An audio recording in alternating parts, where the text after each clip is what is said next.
Fagin, the receiver of stolen goods, was up betimes one morning and waited impatiently for the arrival of his new associate, Noah Claypole, otherwise known as Morris Bolter,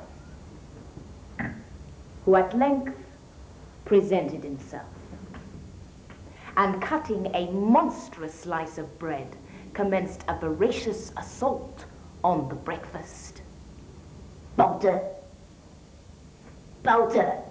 Well, here I am. What's the matter? Don't you ask me to do nothing till I've done eating. That's a great fault in this place. You never get time enough over your meals. You can talk while you eat, can't you? Oh, yeah. I can talk. I'll do better when I talk. Talk away, you won't interrupt me. There seemed indeed no great fear of anything interrupting him, as he had evidently sat down with a determination to do a deal of business. I want you, Bolter, leaning over the table, to do a piece of work for me, my dear, that requires a great deal of care and caution. I say, don't you go shoving me into danger, because that don't suit me, that don't, and so I tell you. There's not the smallest danger in it. It's merely to dodge a woman. An old woman? A young one. Oh, I can do that pretty well. I was a regular sneak when I was at school. What am I to dodge her for? Not to do anything, but to tell me where she goes, who she sees, and if possible, what she says. To remember the street, if there is a street, the house, if there is an house, and to bring me back all the information you can.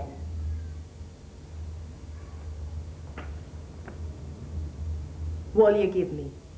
If you do it well, £1, my dear, £1, which is what I never give yet for any job of work where there wasn't some valuable consideration to be got. Who is she? One of us. How long? Are you doubtful of her, are you? She has found some new friends, my dear, and I must know who they are. I see. I'm your man. Where is she? Where am I to wait for her? Where am I to go? All that, my dear, you shall hear from me. I'll point her out at the proper time. You keep ready in the clothes I've got here for you, and leave the rest to me. That night, and the next, and the next again, the spy sat, booted and equipped in the disguise of a carter, ready to turn out at a word from Fagin. 6 nights passed, and on each, Fagin returned home with a disappointed face, and briefly intimated that it was not yet time. On the 7th, he returned exultant. It was Sunday night. She goes abroad tonight, said Fagin. Another right errand, I'm sure, for she has been alone all day, and the man she is afraid of won't be back much before daybreak. Come with me, quick. They left the house, and stealing through a labyrinth of streets, arrived at length before a public house. It was past 11 o'clock, and the door was closed, but it opened softly as Fagin gave a low whistle.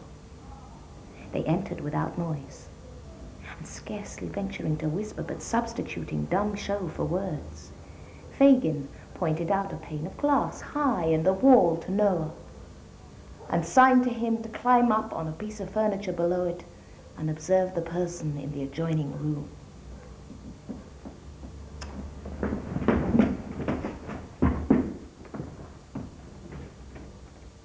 Is that the woman? Fagin nodded yes. I can't see her face well. She's looking down and the candle is behind her. Stay there.